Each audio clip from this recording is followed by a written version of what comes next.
First of all, you don't know me. We're all about that high school drama girl, all about them high school queens.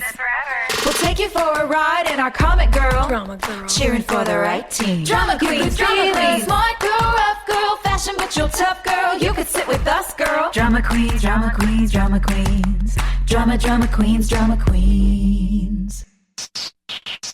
Oh, our friends. This was episode 7, Let the Reins Go Loose. Original air date, November 2nd, 2004. I love that Trick was in its full glory in this episode. It is the opening of Karen's Club Trick, and it brings together the people of Tree Hill. Very messy. Lucas and Felix come to blows over Anna, which is weird. After Chris Keller, what a dreamboat. He quits his gig the night of the club opening. Haley must face her fear of performing to save the night for Peyton. Whoa. And although Marvin tends to Brooke while she's drunk, Felix sneaks in and attempts to take the credit, and Keith and Jules realize their relationship has moved on to the next level. While Dan deliberately and maliciously tells Karen that Deb slept with Keith. Damn. There's like a lot in this episode. Yes, a lot happened. Oh my God. I don't even know where to start. Well, I know where to start because you nailed it, Joy. You nailed it with your Felix analysis. Give it to us. Felix is Dan in the making. Yes. And I saw it in the moment when Felix leaned down and made the choice to lie to Brooke. And it's the same choice that Dan makes when he's on the phone with the doctor and he lies to Deb. It's just the same, but it's like, go backwards, rewind 20 years, and you can see how those choices can eventually turn you into a Dan Scott. A monster. A monster. Felix is already a monster. Like we said it last week. We're going to say it again this week. So sorry if you're sick of it, but I genuinely cannot understand Anna's deep-seated fear of her brother's opinion about who she's kissing. Like, super weird. The thing that was the weirdest to me, and all of it's weird, and I just keep thinking about goats, because who's getting them?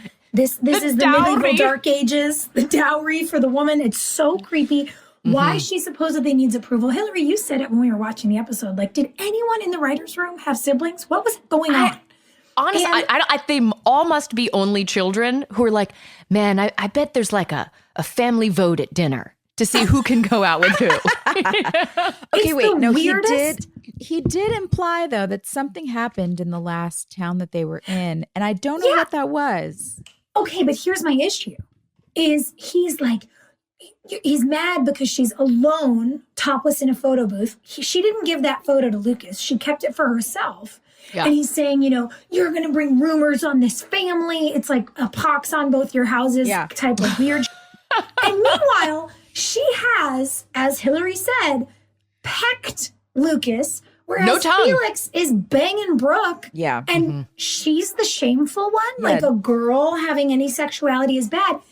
And to make it weirder, after Lucas and Felix get into it and they come to fisticuffs, great word, fisticuffs, she apologizes to Lucas and says, Lucas, you don't deserve this. And it's like, no, Anna, baby girl, you don't deserve this. Yeah. This testosterone fest over your purity is ridiculous. That's how I feel about that. That's how I feel about it. It is gross. Hold on, was it the last episode? So the last episode, Lucas drops Anna off at her house, right? Yeah. And Felix sees it. In front of Brooke. Yeah, and he kisses her in the car. And kisses her in front of Brooke Davis's house. Yeah. Right? And Brooke Davis is also on the porch watching the meteor shower. Boy does not learn anything from his experiences. No, and so is it any wonder everything is just a mess with these guys?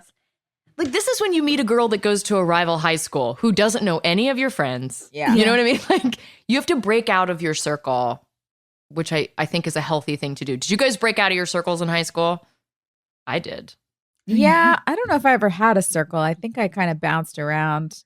But yeah, sometimes you want to go hang out with kids that just aren't a part of. Oh yeah, I did that when I joined gospel choir when I was a sophomore. There was a lot of girls in there that weren't in my regular circle of friends, and but it was cool. I learned a lot, and like it's fun to be able to connect with people outside of who you're naturally drawn to. Yeah, I mean, I definitely broke out of my school circle because I went to a tiny all girls school, and my high school sweetheart was my best friend from camp since I was 9, which was so sweet. Oh, summer camp, so sweet. But man, let me tell you what, did not prepare me for the real world at all. Because I was like, I grew up on the Wonder Years. What? Like, oh, you were Winnie Cooper. Oh, no. Like I didn't have any understanding of dynamics. So it's hilarious to like, God, to watch Brooke Davis just have such like, such intense energy. Mm-hmm. Like she is. Are we just talking fearless. about big dick energy? Because that scene was hilarious. My delight of this episode was Brooke Davis bringing a rider to Felix and just being like, these are my boundaries. These are my rules. I want to create a rider. What's my rider? You honestly though, Isn't that you just nailed called it. a prenuptial agreement? I don't know, but you were right. And I honestly, I feel like I failed at not noting ever when the big dick energy became a thing that it is Brooke Davis energy and the initials are the same. Like, oh my God. BD. Oh my God. BDE, it's Brooke. Like, how did I not know? But you guys, we were watching the episode and we watched that scene and I literally was like, God, I wish I was ever that cool or confident. She just doesn't go. And it's inspiring. Granted, and it's attractive. It is attractive, but I also have to say that there is the moment where I think, like, granted, she's coping by seeking validation from a boy, but also a lot of people cope by seeking validation from relationships. Is it validation or is she just seeking, like, comfort at this point? Like, everybody's got love languages. Some people, you know, physical comfort is some people's love language, and it's like this is a gift I'm giving to myself right now. Like I don't give a fuck about you. This is a gift Hilarie, to myself. This perspective. I'm just saying it doesn't necessarily have to be self-medication so much as escapism. I've earned this. I deserve it. Somebody kiss my neck. Kiss my neck right now. I want somebody's face on my back. Yeah. Cool. All right. I'm open to it. I'm so curious what the viewers see in it too. Well, right now they think I'm a pervert. They're like, no. She's well within her rights to say, these are the terms of the agreement. I am feeling a lot of big feelings right now, so I have nothing to give you. If you want to make each other comfortable, okay. Here's my rules. Here are my rules. I don't know how much Brooke is covering. I don't think she's attracted to Felix, but I don't either. Now, she's pushing. I think she's pushing a lot down because we know all the things that she's struggling with and all the things she's dealing with. I mean, kind of a big deal to admit that you've sold your blood. Like, Joy, that scene with you and I didn't remember shooting it, but good God, it made me happy to watch. That was funny. So cute. It was really funny, but I don't remember it at all. But it was really funny. They definitely found the most discount rack kind of like looking store, like the place that Brooke would never be caught dead in. Yeah, the place that I like to go to, like to troll the Goodwill and see what gems are in the racks. Like any thrift store in a small town when I'm on a road trip, I'm in it. Totally. That's how we find our caftans. Oh, God. Find good caftans in a thrift store. But it's definitely not a Brooke Davis vibe. Should we wear all of our vintage caftans in the next taping? Yeah, that's a great idea. Obviously. That's a great idea. I can't talk today. Okay, so let's go back to that Dan scene. Let's follow the chronology of our story here with Dan coming into the cafe and being grown-up Felix, freaking liar. And Karen telling him, you're creeping everybody out. You're creeping everybody out. This phoenix rising from the ashes. Nobody buys it. Us all out. She's the only one who sees through it all and is not willing to give him second chances. She's not over there like, oh, Dan, but Dan's good at heart. She's like, no, he's an asshole. She doesn't buy it. She's like, you're doing a thing. It's weird. It's overkill. Stop it. I've known you since kindergarten, Danny. And then Paul made such an interesting choice because he played Look, that revelation was mean-spirited. For Dan Scott to say to Karen, Of course. Keith and Deb had sex, and he did it in such a gentle way and say, no, no, me? It's not fake. I've even forgiven my brother and my wife. Yeah, even. Because he knew he was going to stab that thorn right into her side. Oh, man, that was ugly. Gross. And then she held it. She held it for the entire episode. And what's great about Moira is that she never references it, but you see her carry it. Because it's like, then Andy walks in, Deb's in the cafe working with her. Keith comes in to say hello. Keith, by the way, never even looks over in Deb's direction, which is the biggest telltale sign. I wish there would have been some kind of like active ignoring, where they're like, there's looks, but they don't say I see you, but I don't hi. see you. That would have been interesting. No, he's like, I'm not even going to look behind the counter. There's no one else here but Karen. And then Andy comes in, who is just... But that timing was so great. I loved seeing him come in. And the tiny T-shirt. I had one made for Lucas. Little Lucas. And it's baby-sized. Oh, my God. It's so funny. Yeah, that was a fun scene. And I like that the adults are getting this much time to play. This was a fun episode for the adults. There were so many things going on. Oh my gosh. And there's one thing we didn't talk about in the last episode because we had such a love fest with Maria Menounos. But guys, as we're watching Andy and Karen's relationship, I forgot his name for a second. As we're watching Andy and Karen's relationship develop, we realize that the property in the last episode that Andy supposedly bought is a beautiful botanical garden in Wilmington called Airlie Gardens. And they have that romantic first date and they have their little hand-touchy moment and the meteors are falling. We want to know how many of y'all have gotten married or had big life events at Airlie Gardens. We want to see your photos. Show us Andy's backyard. Show us Andy's backyard, us. guys. Help us paint this picture because we're excited about it. And in the last episode and in this episode, we just keep coming back to what great chemistry these two have together. The electricity of that first handhold. And then in this episode, the first kiss. Oh my God. It was a good kiss. He nailed that. It was a good kiss. It was all silhouetted. And I loved that he was just so unconcerned with the fact that he's younger than her. And he's not by much. I don't even really see much of an age difference there. What's the number? Neither. I don't know. But I love it. We know that Jules is 26 and Keith is older than Karen. Yeah, and there's so zero this whole conversation about that happening. Yeah. Yeah, no, I'm hot for it. I think it's a great idea. And what's his line? She's like, doesn't this look off? And then he's like, he kisses her and he's like, doesn't feel off. And then he just walks away. Yeah, I just like the energy of it. And you're right. Nobody ever references it with Keith and Jules. It's a weird thing. And maybe it sticks out to us too, because we knew it was a bunch of dudes writing that, like, how could this younger man want to be with this older woman who's so hot, but she's older? The scandal. And so, she's so yeah, hot. whoa, what a crazy idea. And so maybe that's why we're like, ew. But it was cool that if it had to be a topic of conversation, he said, I don't care. And she, by the way, didn't care at all when he was like, I thought your son was 6. And she's kind of like, yeah, your assumption. I didn't say exactly. Andy went into that whole thing on their date about how my single mother raised me and I have a great appreciation for, like, I wish my mother had gone back to school. I appreciate how hard she worked, all that kind of stuff. I think there is a thing about boys with single moms who appreciate, like, strong women and can appreciate other single mothers in a way that maybe other dudes can't. And so he's naturally drawn to someone who reminds him of a woman he really deeply respects. That's comforting when you can say, I know what this cycle looks like. I've seen how this plays out. I like that for myself.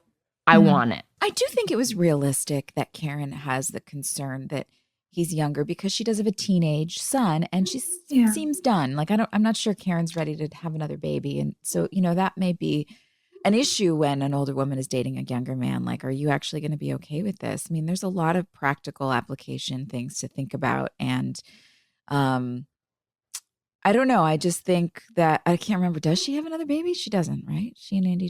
With Keith. They do.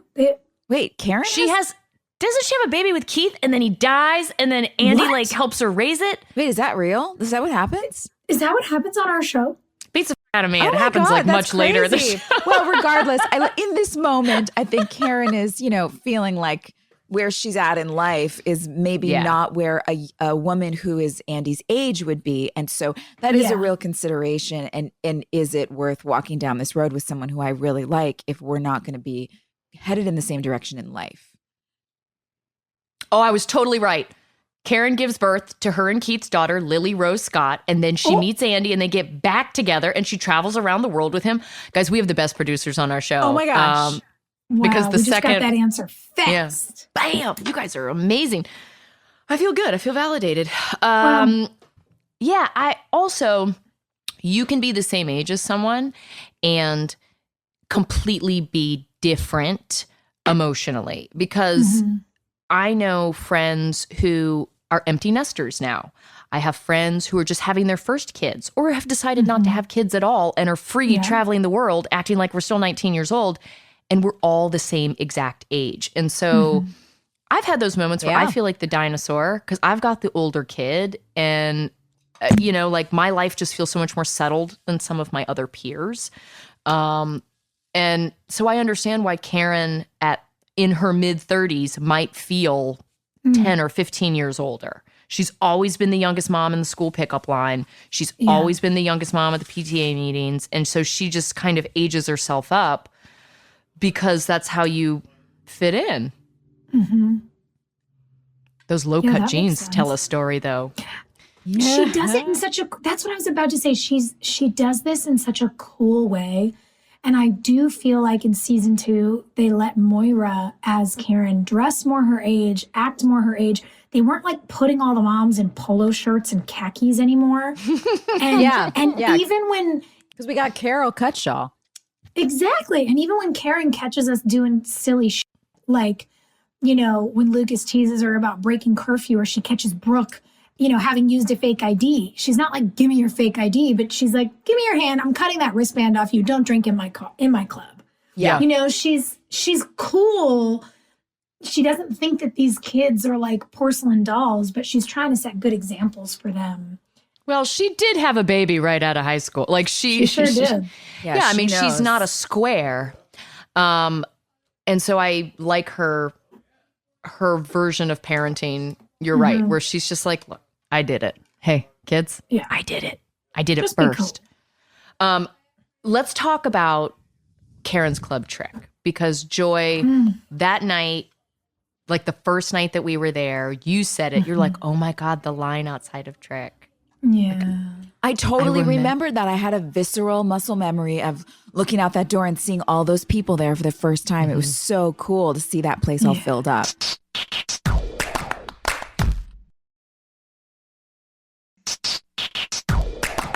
So what do you remember from that episode? Oh man, you know what's so funny? I remember that green dress. I remember you in the Trick t-shirt. Like I remember that night. Joy, I remember your bouffant ponytail. Like we were doing those puffed ponytails. That hair was perfect. Oh my God. I just remember it. And I remember how fun it was for me to get to work with Lee so much. Yeah. Because I had so much fun working with him. Lee had become and still is like one of my closest friends and really is like a brother to me. And it was special to work on that storyline together, this unrequited love between Mouth and Brooke. And she looks at it as this safe friendship and he doesn't want to violate that, yet he loves her. And we really talked about, our limited at 22, relationship experience and when we'd missed things and when we'd been scared. And he talked about, shared with me a lot of what it was like growing up as a person who was famous from Boy Meets World and from Minkus. And he felt like he got to represent a lot of kids in that storyline. And we were so glad that it never got inappropriate or weird. Well, because there was a moment where he's putting you to bed, Mm-hmm. and I was like, "Don't kiss her, don't kiss her, don't kiss her," and I know. I was having the same feeling, and doesn't. he didn't. He's such a And good it's guy. classy, and he won't tell Felix it's okay, and He won't and even shake his really- hand. Exactly, he won't respond with that fist bump, and it's really lovely, and Lee did such a beautiful job, and I just remember that for us feeling really special against the backdrop of, so much that was special happening for all of us. Hilarie, you were bringing music and this world that you'd been working in into the show. And Joy, you were bringing your actual music in and beginning to perform on the show. And everything just felt sparkly. Like even it started to Karen and feel Andy- very meta. It was Yeah. like Everything season one. They were converging. Season one was them all getting to know us and like figure out what our actual interests are, what our actual passions were. And then season two was just like, how do we exploit this? And I'm okay with it because like getting back into hosting felt comfortable for me. Like there's certain things that I've seen already in season two that I'm I like, didn't think about that, Hill. Yeah. yeah, it was when I had to give that whole speech to the drug dealer the first time I meet him, where I'm like, music and music and music, like all this like exposition about how music feels. I hated those monologues. I fucking hated them. It's bad However, everywhere. It's just, ugh. Everybody Nobody having talks it. like that. No. Yeah, go ahead. It's like they wanted me to be Dawson, from Yes. Dawson's It Creek. was overdone. It was dorky. However, when we got to act it, rather than say it, when we got to act it and actually hold the microphone and be a kid that's like, oh my God, we're doing this. It's the action as opposed to the talking about it feels so much better. I definitely remember filming this episode because Kieran was so cute. And I got to hang out just in that booth. I got to just sit in that booth, which was elevated enough that I got a bird's eye view of everything that was going on in the club. And it was so fun to kind of just be in, I don't know, it's basically where I'd be for MTV too. It was a natural habitat. And I loved the scene where Peyton is like, introduce me to your friend, to Karen. Just like, Yes. sup? He's a grown man. I'm 16. I've also hooked up with your son. But if you could do a girl a solid, I'd really appreciate it. I just loved Yeah. Peyton trying to get in, trying to be introduced to this guy. Super subtle. I've never talked with a high schooler that was like super eager to get involved in my adult conversation with some person. So funny. Yeah, but did they have a New Zealand accent? That's right. But were they that hot? I don't know. I remember being nervous. I remember working on the song. They sent me a song that I fixed a little bit. I mean, I thought I fixed it. I still remember some of it, and I think I did make the song a little bit better. But I didn't like take a writing credit or anything. I just kind of tweaked it so I felt like it fit me and my style a little bit more. I had fun. It just was it was nerve-wracking because it was my first time singing in front of everybody, and it was just me and the piano, and it was a quiet song in a club that definitely had like a high energy vibe. So it didn't just felt like it didn't match. So I don't know that I ever loved any of the music that I sang on the show. Even my own stuff. Do you know who wrote the song? I don't remember. Yeah. I don't remember at all. I wish I did. I'm sorry. I like that you were styled like Gwen Stefani. Like that was a very Gwen Stefani Yeah, but I ponytail. sang like a Jewel song. It was like so Like Sarah emo. McLachlan Talk or about emo. Yeah, Sarah McLachlan type of song. Yes. That type of thing. I will remember you. Yeah, but it was fun. But I did love the excuse to be, and this is my first time watching Haley and feeling like I really love seeing her go into this zone for the first time. And this is my first time as Joy being removed enough from all of this to watch it and see kind of what everybody fell in love with about Haley being nervous and scared and just all of those things. It was exciting to watch her trajectory there. And Nathan, marrying tutor girl, but ending up getting not what he bargained for. That was interesting too. I'm excited to see where that goes. He's so earnestly excited for you in this. And it Totally. is darling. Like just so endearing that the end of the episode where he's waiting up is sad. It's Just wah, wah. bouncing the basketball. So heartbreaking. Waiting. It's so sweet. I mean, thankfully you're just with your girlfriend. It's not like you're off like kissing a dude in a gravel parking lot yet. But Not yet. Wah, wah, wah. I love Tyler you're in with this your episode girlfriend. too. Tyler was so fun. I mean, everywhere he goes, he just lights it up. Lights up the room. He's so good. Also, this is when Chris Keller starts talking about himself in the third person. That's right. Chris What Keller a doesn't do device. that.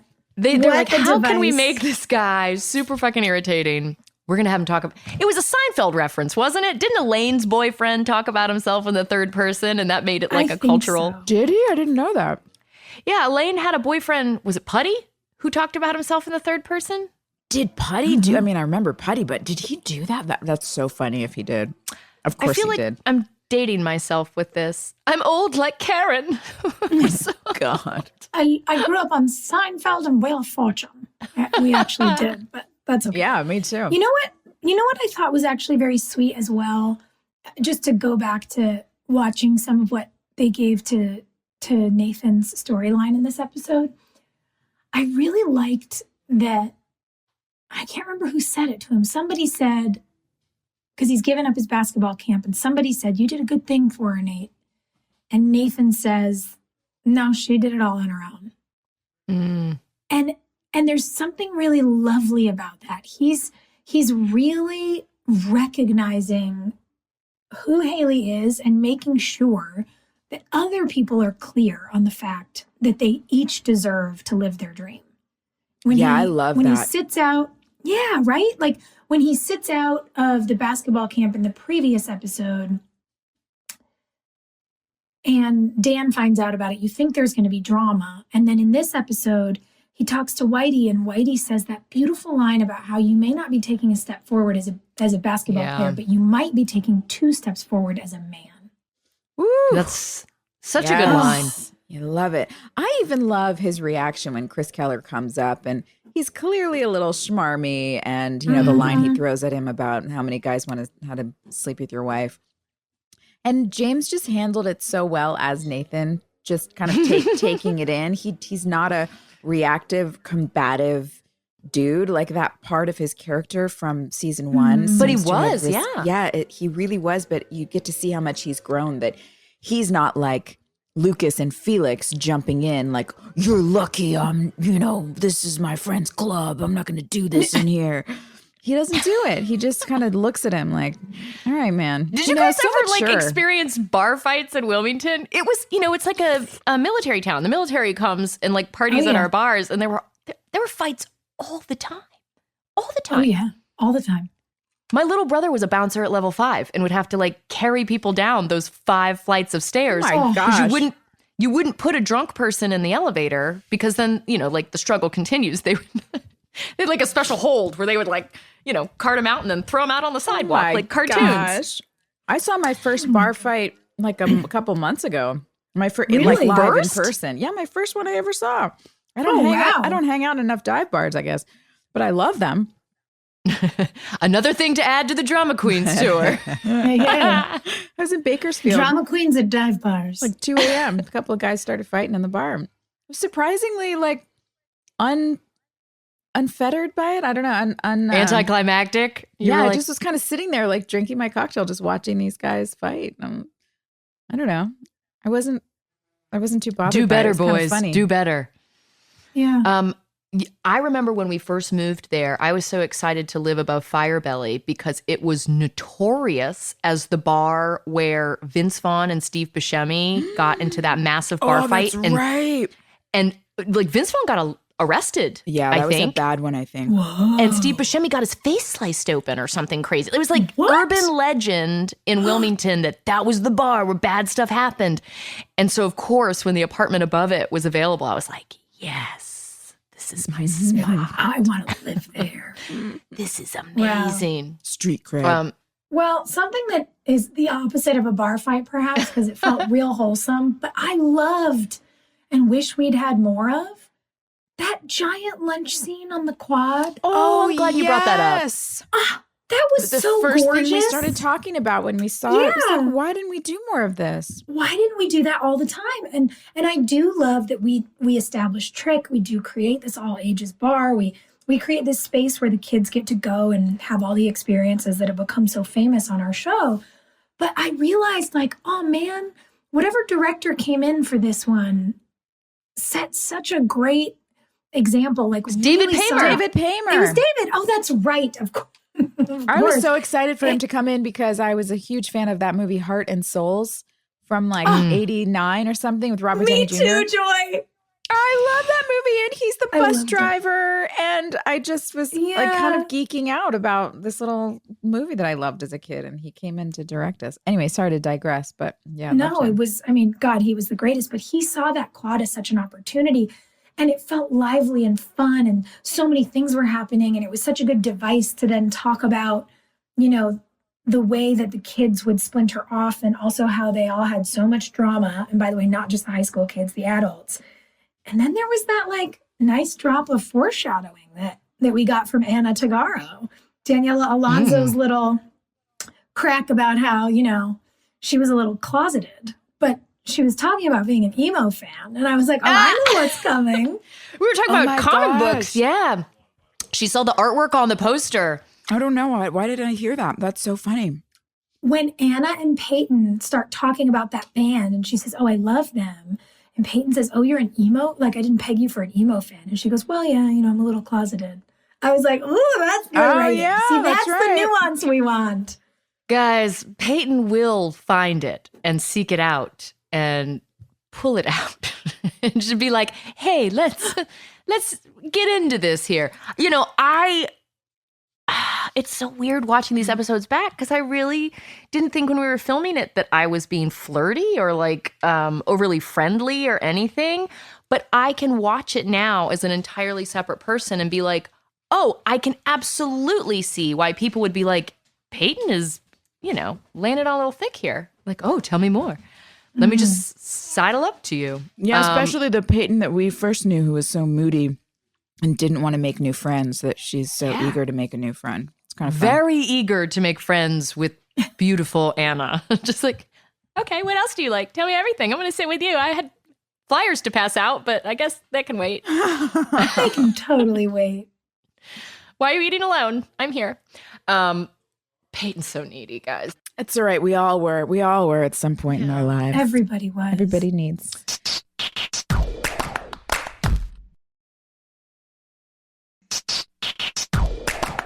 What do you think? Do we have fan questions? Ooh. Yeah. I want to do some fan questions. Oh, I like this one. Ashley asks us, was there an actual menu for Karen's Cafe? And what would your to-go order be? Or your go-to order? That's a great question. Was there? I mean, I'm sure for props there was. No, I don't remember one. We used those like dark blue, at least in later seasons. I think they were like a dark blue menu that probably came from the Dixie Grill. They were not real menus. Dixie Grill. But oh man. I remember if there the had been a BLT, that would have been my order. Yeah, I was going to say, what's your order? BLT. So that would be it. Remember all of the cake stands with the glass domes full of pastries on the countertops? Yeah, that I used to go eat all the time, yeah. Yes, Joy. Okay, so I'm so happy you said that because I know what my reputation was. No, I remember a prop person flipping out because they saw you in the scene pull it out to eat it, and they were like, oh no, that's not fresh. Like, it had been sitting there for weeks and weeks and weeks. It wasn't like to be eaten food. It was prop food. And you, whether it was an awful pastry or not, played it off like such a pro and didn't make a stink about it. You were just like, I'm going to eat this cardboard croissant right now. Let that be a lesson to all prop departments. Don't put something out if you don't expect your actors to use it. Why would you put something out if you didn't think we're going to use it? One of my biggest pet peeves is walking into a set that's not a working set, where you open up the pantry cabinets and it's empty. Like, that's the worst. Do you know what I mean? It's like, yeah. Please work with me here. Give me something and they just think actors are going to show up and, well, aren't you just supposed to stand there? Well, what if I'm not feeling like standing there? I'm so paranoid, having had food poisoning a couple times. You couldn't pay me to touch a food prop on a set unless someone told me exactly where and when it came from. I'm like, where can I eat that? Is that fresh? I won't even touch it. I have like such bad PTSD from like being in the hospital on IV drips that I'm like, no, I'm good. What is that? Where did it come from? I don't want I'm it. so scared. Dramatic. But I agree with you. If I open like a desk drawer, it's supposed to be in my office and like there's no pens in there. I'm like, guys, Put some pens in there. There have to be like pens and Post-its and random like, rubber bands and like the stuff people actually have in their desk drawers. You gotta help us out. The last made-for-TV movie I was supposed to do, I was in a fight about the budget. And I remember being like, there's no way we can make it for this amount of money. And they're like, well, we made this other movie for that amount of money. And I said, there were empty cupboards in that movie. Yes. Empty cupboards is the sign of like low budget. We're just going to mail it in. No, there were not empty cupboards at Karen, but we didn't refresh the food there on a regular basis. But I ate it anyway. Joy, because you're a professional, sis. That's why you were like, I'm going to commit to this croissant. You're like, I started it and I'm going to finish it. God damn it. But I don't think they had a menu though. What would you eat? Okay, so BLT. I love a BLT. I don't even know what like Karen's Cafe specializes in. Is it like a brunch? I think it's just American, bistro sort of. Yeah. I probably would have had like grilled cheese and tomato soup. I bet Karen did a great grilled cheese and tomato soup. You know what I would get? What? A charcuterie plate. You guys know me. I will always get a charcuterie plate. It's true. Just give the woman some meats and some cheeses. Meats and Jesus. I'll meats pay and for cheeses it later. And maybe a teeny tiny little tin of pickled vegetables. Pickles. I need my pickles. That would be a good Karen's Cafe menu item. I would like that. Oh, this is a good question, too. We have another viewer question that seems to have been submitted anonymously. So thank you, whoever you are. Asking, season 2 has a lot of new faces. Felix, Anna, Andy, Jules, and more. What was the experience like on and off set, having so many new characters on the show? I loved it. I thought this was so fun because we had all been staring at each other's faces for so long that, 22 episodes is no joke. We were in Wilmington for 9 months out of every year. Almost 10 months, yeah. And, And like 17 hours a day. Right. Yeah.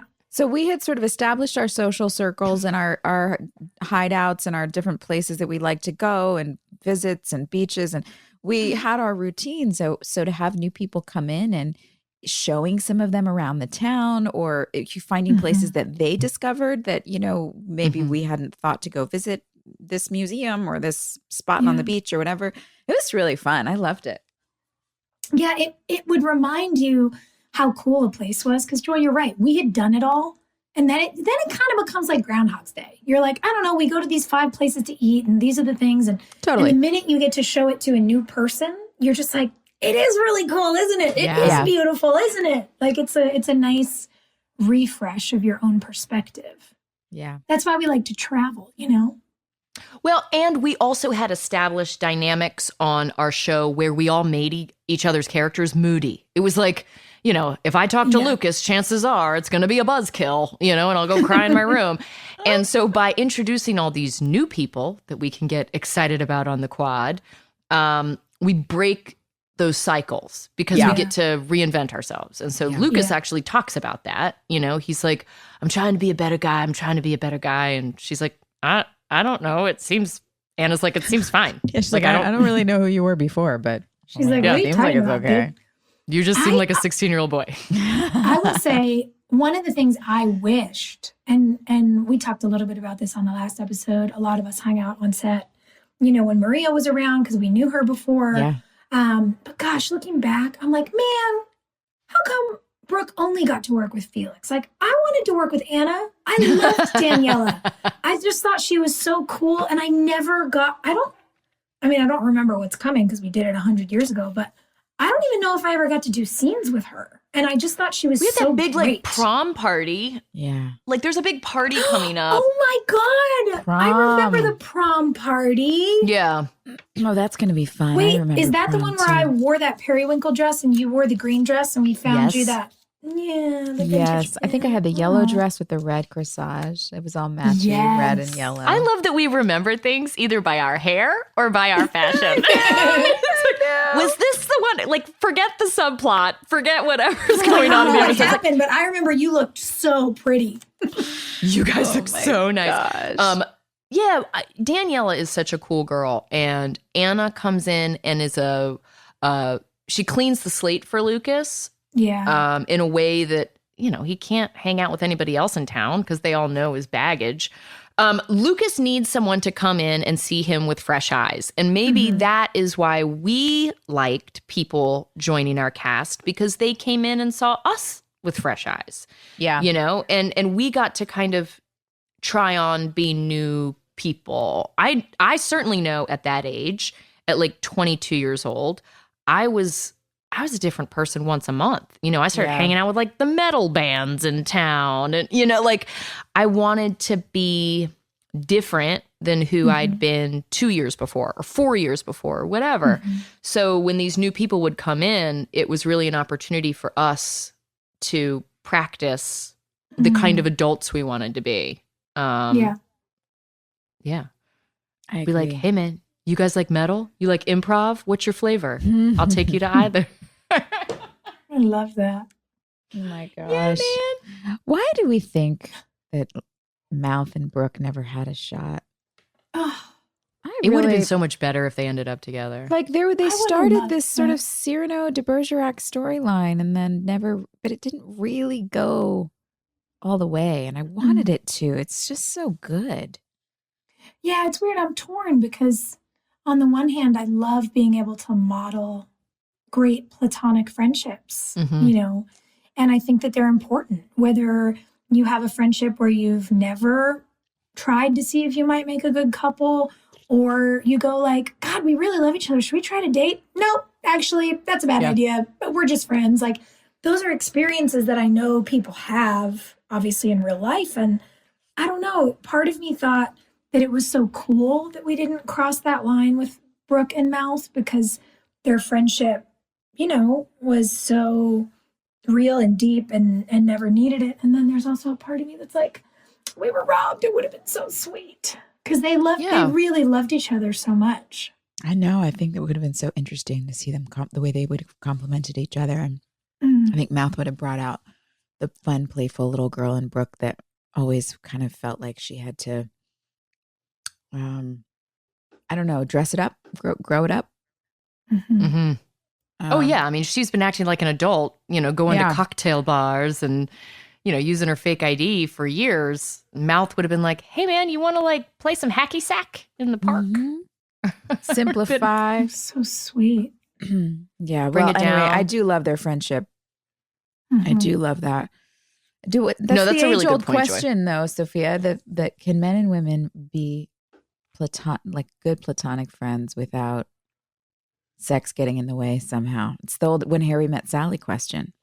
Totally. I think, yeah. And you know who has been an extraordinary friend to me? And we have worked together and I celebrate every chapter of his life is Tyler Hilton. Honestly, I love him. Tyler, when he came on, we had scenes together right away. And I didn't even think about this, but he brought it up at a convention. He's like, I never really knew how to be on a set. And you came into my trailer and made me learn the names of all the names on the back of the call sheet where all the crews are listed. And you were like, you learn these names, you shake people's hands, you ask them how their day is. And I was like a bossy older sister with him.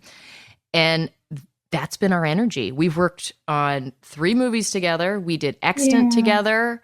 We did One Tree Hill together. Like, we've worked on so many things together. Awesome. And his wife, Megan, is one of my very best friends, And he their does baby. have such clean energy. And by that, I mean, there's no flirtation. He doesn't step outside of the bounds. He's It's not great. like trying to toe the line to see. Right. Yeah. And I cherish that about people. And it's funny, when you say that, I do think it's a great age-old question, and I get it. And look, I get it. For a long time, we've asked it of men and women, but I think it's really true of anybody who has chemistry. Like, I don't know what everybody's into. But in the same way that you referenced Tyler, and I think about what a safe friend he always was to us and still is, I think about my best friend, Kenny.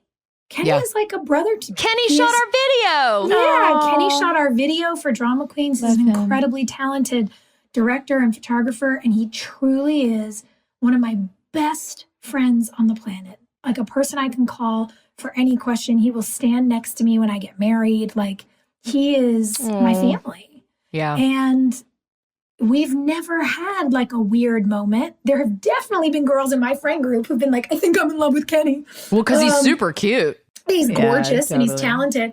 But it's like, I think those friendships are so important. And then to be honest, like, I can definitely think back. Like, I had a moment in my 20s and another moment in my 30s. Maybe you get one a decade before you're married or something. I don't know. But like twice, I have had great friends who the topic has come to be where we're like, are we in love with each other? Do we love each other? Are we in love with each other? Should we like try to be together? And I think as long as you're not an idiot and you're not doing that irresponsibly with people's hearts, like, I get how that happens too. And then truly in both of those instances, I was like, nope, this was a bad idea. I love you so much. You're super cute. You're not my person. It's fine. Let's go back to being friends. Like, these are human things people experience.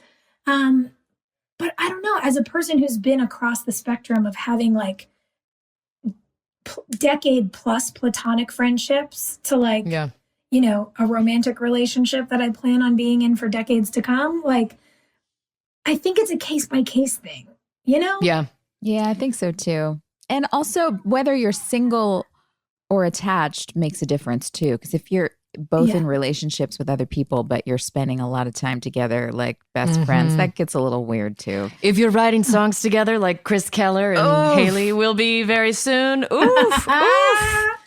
Girl, it's about to get so messy in Tree Hill. Starts getting rough.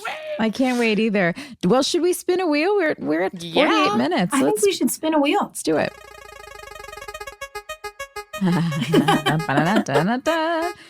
Most likely to survive a zombie apocalypse. Well, I'm going to be level with you guys. I played Lucille on The Walking Dead, and I did not survive a zombie apocalypse. So the answer's not me, but my husband did. My son is a zombie. Characters first. Let's do characters first. Yeah, characters first. Survive.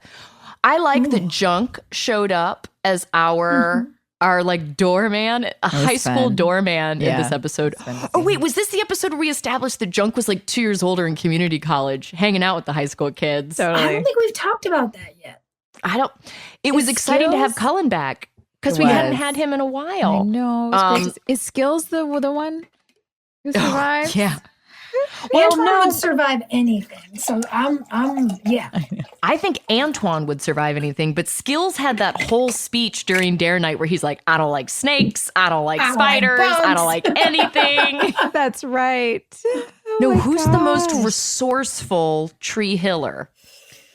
Man. I feel like Dan. Dan's like a cockroach. He won't die. You can't. I think Dan would be hard to kill, but Keith is the only one in Tree Hill who knows how to fix anything. Yeah, that's true. Keith would be leading the fray, the resistance, think? like getting everybody back in their backpacks and like leading them through the woods with his handkerchief on his head and an all denim outfit. Yes, it's Escape from Tree Hill. So good. Yeah. All right, so Keith wins that one, and Antoine in real life is he's our end game. He's the one that lasts all the way through. Yeah, I think so. Yeah. I love it. You guys, this was a fun episode. I love Club Trick. I love that we're going to be here for the next 8 billion years. Yes. Thank God. I know. And guys, next week is a fun one too.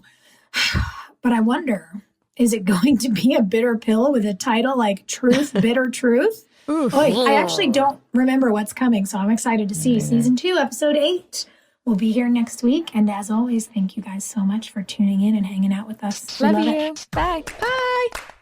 Hey, thanks for listening. Don't forget to leave us a review. You can also follow us on Instagram at Drama Queens OTH. Or email us at dramaqueens@iheartradio.com. See you next time. We're all about that high school drama girl, all about them high school queens. We'll take you for a ride in our comic girl, cheering for the right team. Drama queen.